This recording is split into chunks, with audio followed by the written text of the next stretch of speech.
story begins on the water. Two brothers cut through the river like a blade through silk, Calloway at the stern, his younger brother Reef paddling with everything he had.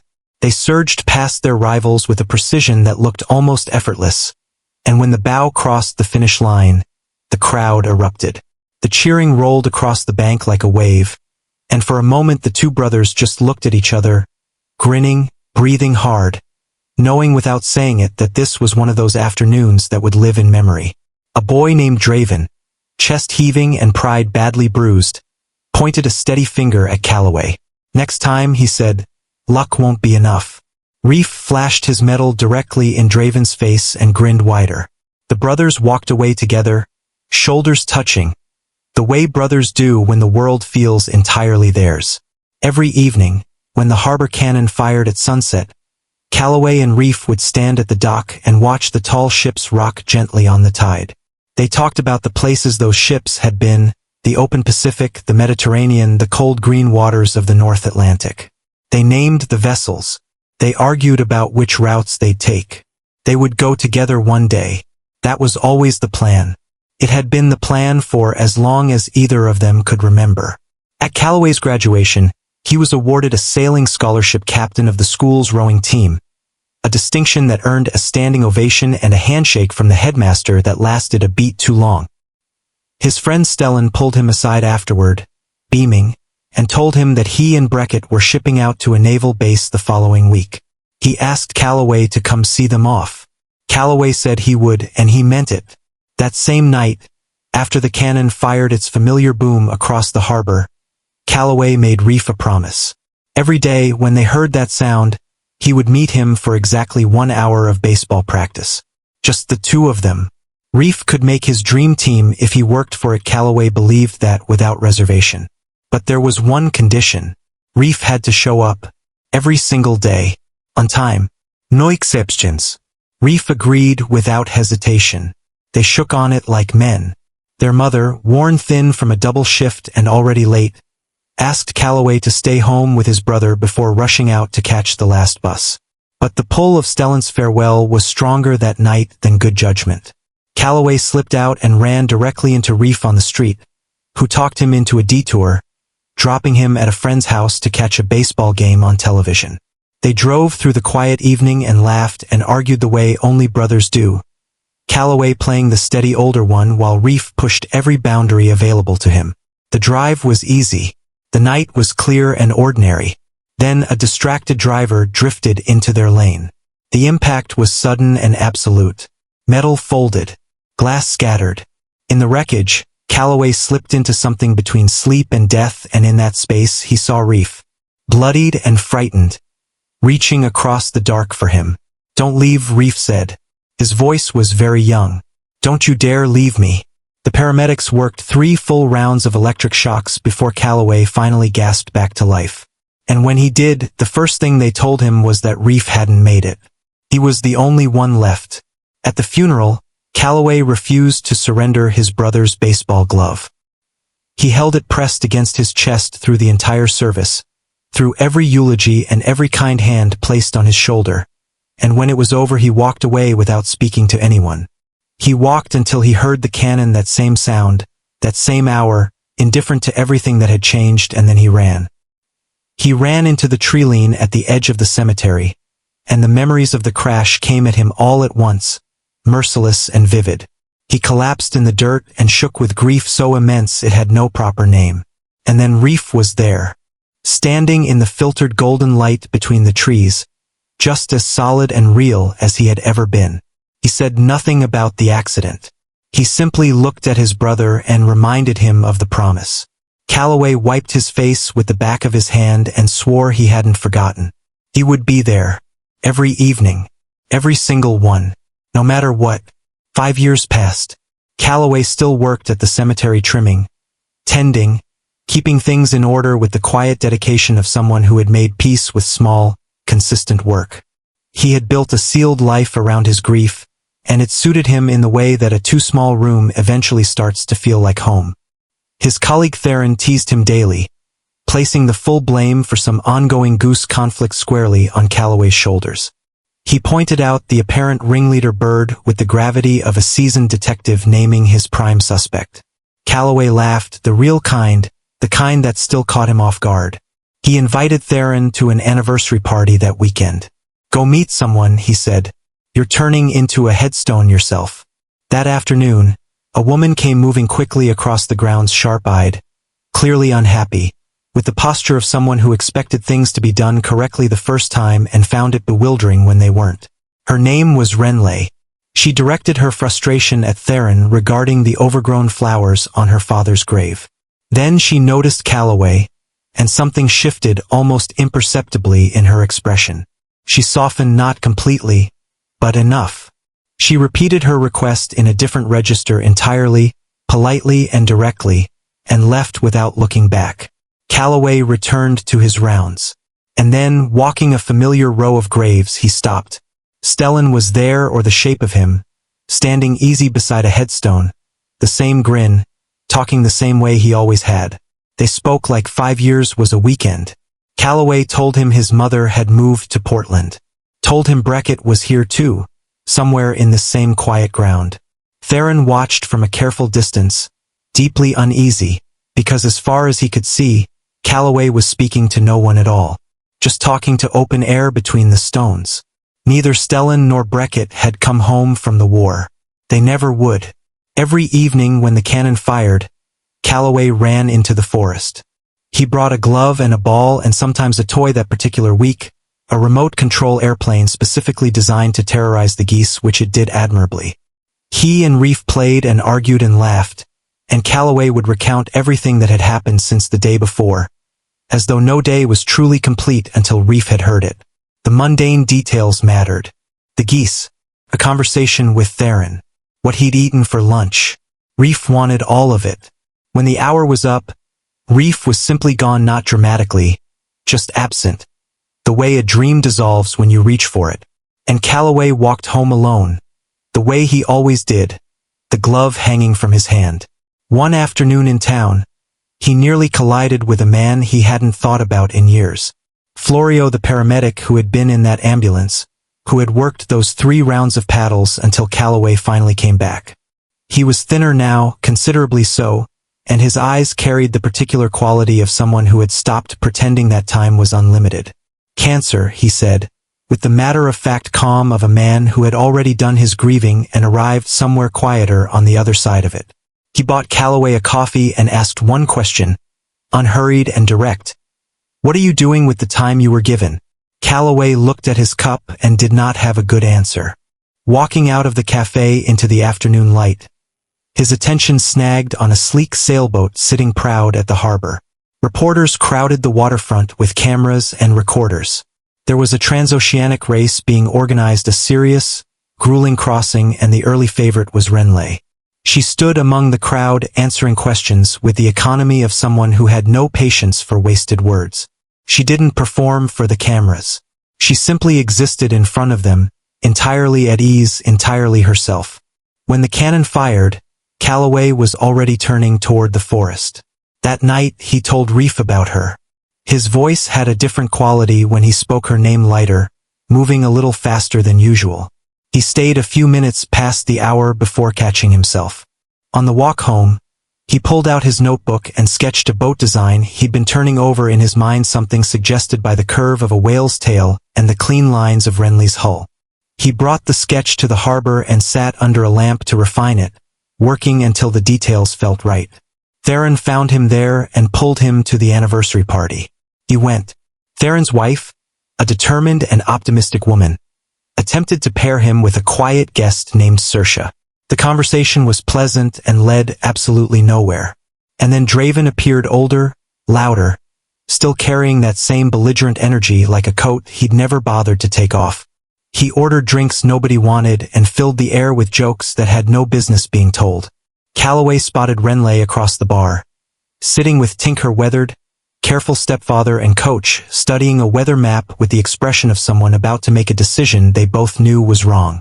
Tink was telling her to wait. The storm window was dangerous. Renley had already made up her mind. Draven brought up the accident. One careless sentence, delivered with a smirk, dropped into the middle of the evening like a stone. It was enough. Calloway put him on the floor cleanly and walked out without a word. He found Renly at her boat a short while later. He apologized quietly and without theater. They stood on the dock in the night air and discovered they had occupied the same high school, the same hallways, without ever having had a real conversation. She looked at the sketch in his open notebook. He explained the design, why the keel was shaped the way it was, what the modification would do to her speed in rough water. She listened with the same focused attention she brought to everything. She handed the notebook back and wished him a good night, and he walked home with something unfamiliar sitting in his chest. The next evening, ignoring Tink's explicit instructions, Renly sailed into the storm. She needed to know what she could withstand before the race began. She would make that calculation herself, as she always had. Days later, Calloway found her at the cemetery. She had been caught badly in the weather and had fallen asleep against her father's headstone, muddy and exhausted and limping from where the storm had thrown her across the deck. She accepted his help without making it into more than it was. He brought her home, cleaned her cuts with steady hands, and she asked him the question he had felt coming. "Why didn't you go back to sailing after your brother died?" He said he would tell her another time. She reminded him she was leaving in 6 months. He did the math on the time remaining before the cannon and invited her to dinner. Over the meal, unhurried, the kind of dinner that expands to fill whatever time is available, she asked him to give her the sailboat sketch when she returned. As a gift, a promise of its own kind. He leaned toward her and she gently redirected the moment, lifting her sleeve to show him the deep bruise where the storm had thrown her. They talked until the evening grew late. Eventually he kissed her. She stepped back. She couldn't carry something unresolved across 6 months of open ocean, she said. She needed all of herself for the race. She gathered her things and left. He was still standing in the kitchen, jacket still on, when there was a knock at the door. She was there. She asked him to come find her in the forest. He followed. Whatever passed between them in the dark under the trees was real in the way that only a few things in a life ever are, the kind of real that doesn't announce itself loudly but simply arrives and changes the ground beneath your feet. She found the defibrillator scars on his chest and pressed her palm gently against them. "Beautiful," she said, and meant it. They fell asleep under the open sky. In the morning there was a goose where she had been, apparently unbothered by the situation. A note on his door told him to come find her at the boat. He did, and for the first time in 5 years, Calloway stepped aboard a sailboat and felt the pull of the water move through him like something waking up. They sailed out together as the light changed. At the watchtower, she recited a poem, patient and deliberate, each line placed with care, and when it was done, she asked him to sail the race as her backup crew. He said no. When the cannon fired, he was already moving. He ran through the trees and arrived just in time. Reef stood in the clearing, and there was something different in his face, a quiet hurt that cut deeper than any argument. "You're forgetting me," Reef said. "I can feel the space growing." Calloway swore that would never happen. He would always show up. He would always be there when the cannon fired. Then he became aware of someone behind him. Renly had followed him into the forest. She had heard every word of a conversation, only one half of which she could see. She understood, completely and immediately, what his life had become and what it had cost him. He explained the promise, everything, from the beginning, from the night of the accident to every evening since. She asked him to come with her anyway. He asked her to go home and forget him. She stood at the edge of the trees and looked at him for a long time. Then she turned and walked out of the forest without another word. 3 days after her boat left the harbor, Calloway heard the Coast Guard report on the radio. Renly's vessel had been caught in severe weather. No contact. No confirmed position. Fate unknown. He ran to the harbor. His own boat wasn't ready.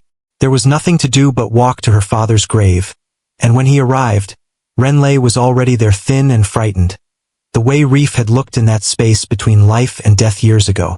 She told him she was trapped between. She begged him to find her before it was too late.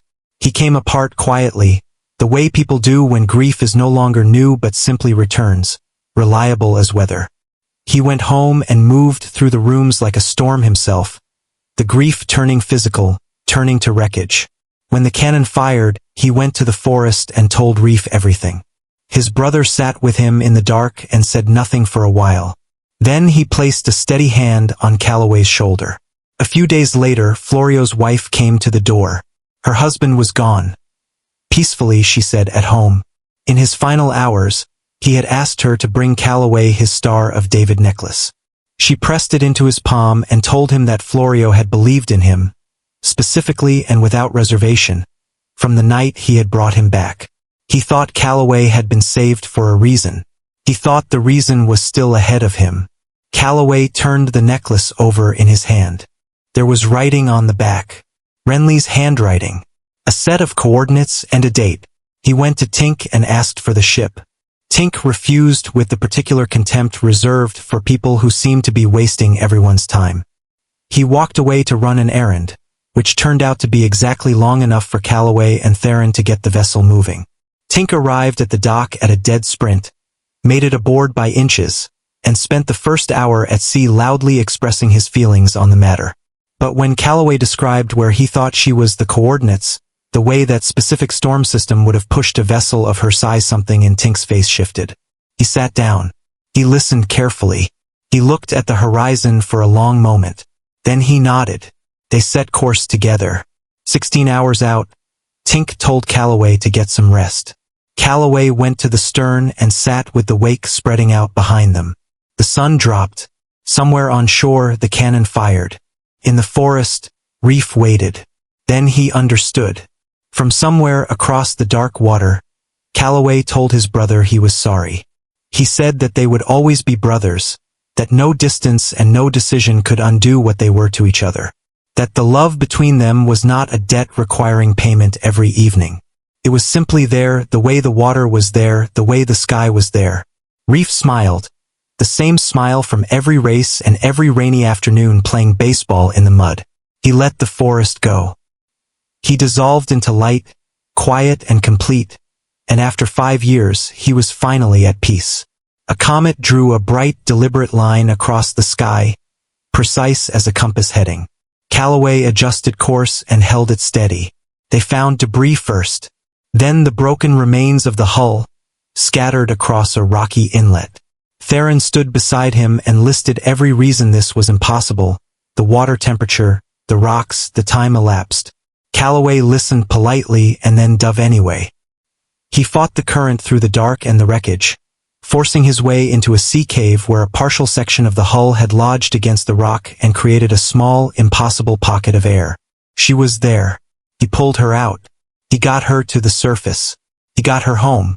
Weeks later, when the color had returned to her face and the sea had become something she could look at again without flinching, Calloway sailed his old boat to her house. She was quieter than before, still finding her way back from wherever she had been. He asked her to come to the water with him. She hesitated. She told him about the things she had experienced while she was gone, vivid, luminous moments with him that felt more substantial than any dream she'd ever had, more real than waking. He told her those weren't dreams. She asked how he could possibly know that. Without hesitating, without searching for the words, he recited the poem. The one she had read to him from the watchtower. Every line in her cadence placed exactly as she had placed them. Her eyes filled.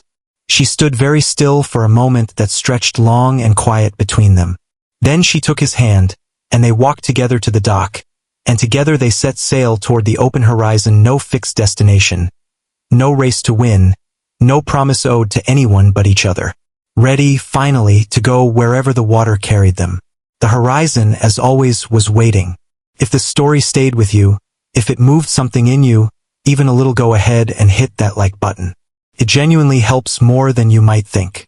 Subscribe if you want stories told this way, every week without exception. Share it with someone who needs to hear something beautiful today. And leave a comment below. Tell us the moment that hit you hardest. We read every single one, and we're grateful you're here.